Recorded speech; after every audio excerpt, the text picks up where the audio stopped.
இன்றைக்கான வீடியோவில் நம்ம ஸ்லீவ் எப்படி கட் பண்ணுறதுன்னு பார்க்கலாம். ஏற்கனவே நம்ம வந்து பேக் பார்ட் எப்படி கட் பண்ணுறது, ஃப்ரண்ட் பார்ட் எப்படி கட் பண்ணுறதுன்னு வீடியோஸ் உங்களுக்கு அப்லோட் பண்ணியிருக்கேன்.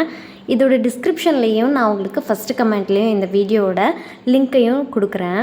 மறக்காமல் செக் பண்ணி பாருங்கள். இப்போ ஸ்லீவ் எப்படி கட் பண்ணலான்னு பார்க்கலாம். அதுக்கு ஃபோல்டிங் உள்ள சைடு வந்து நம்மளை பார்த்த மாதிரியும் நம்மளுக்கு ஆப்போசிட் சைடில் வந்து இந்த கரப்பக்கமும் இருக்கணும். இப்போ என்ன பண்ணணும்னு பார்த்தீங்கன்னா, இந்த ஃபோல்ட் பண்ணியிருக்கோம்ல இந்த கிளாத்தை அப்படியே நீங்கள் இன்னொரு டைம் வந்து ஃபோல்டு பண்ணிக்கோங்க. இப்படி நான் காட்டுற மாதிரியே நீங்கள் ஃபோல்ட் பண்ணிவிட்டு இப்போ ஒரு ராய்ஜஸ் வந்து நீங்கள் கொடுத்துருங்க.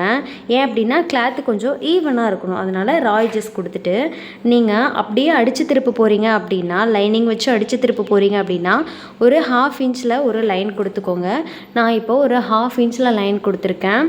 இப்போ என்ன பண்ணுறோன்னு பார்த்தீங்கன்னா, நம்மளோட ஸ்லீவை நீங்கள் நல்லா அயன் பண்ணி எடுத்துக்கோங்க. அயன் பண்ணி எடுத்துகிட்டு இந்த ப்ளவுஸில் உள்ள ஃபோல்டிங்கும் லைனிங்கில் உள்ள ஃபோல்டிங்கும் சேம் ஒரே பக்கமாக இருக்கணும்.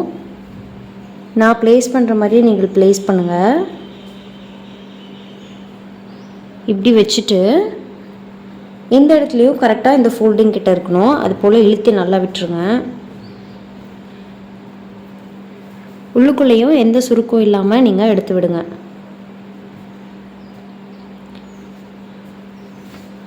இப்படி கரெக்டாக நம்ம வச்சாச்சு.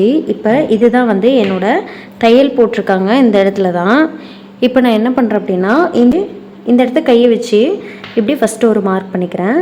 திரும்பவும் இன்னும் கொஞ்சம் தள்ளி இன்னொரு மார்க் பண்ணிக்கிறேன். இந்த இடத்துல ஒரு மார்க்கு, இந்த இடத்துல ஒரு மார்க்கு, ஸ்லீவ் முடியும்ல அந்த இடத்துல ஒரு மார்க். இப்போ இதை நான் போட்டுட்டு எடுத்துட்டேன். இப்போ இந்த 3 லைனை வச்சு நம்ம எப்படி வந்து வளைவு போடலான்னு பார்க்கலாம். இது பக்கத்தில் இப்படியே நீங்களே ஒரு டாட் கொடுத்துட்டு வந்தீங்க அப்படின்னா கரெக்டாக வந்து உங்களுக்கு அந்த வளைவு வந்துடும். இப்போ நம்ம ஒரு டார்க்காக ஒரு லைன் போட்டு எடுத்துக்கலாம்.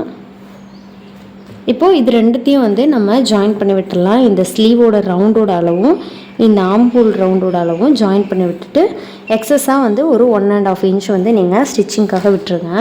இப்போது இது சரியான அளவு மட்டும்தான் இருக்குது. ஸ்டிச்சிங்காக ஒரு 1/2 இன்ச் சேர்த்துக்கோங்க.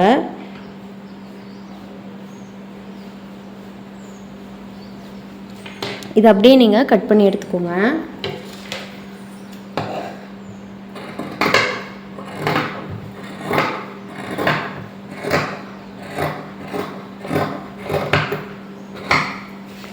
இப்போ இந்த இடத்துல ஒரு அர்காட் போட்டு எடுத்துக்கோங்க.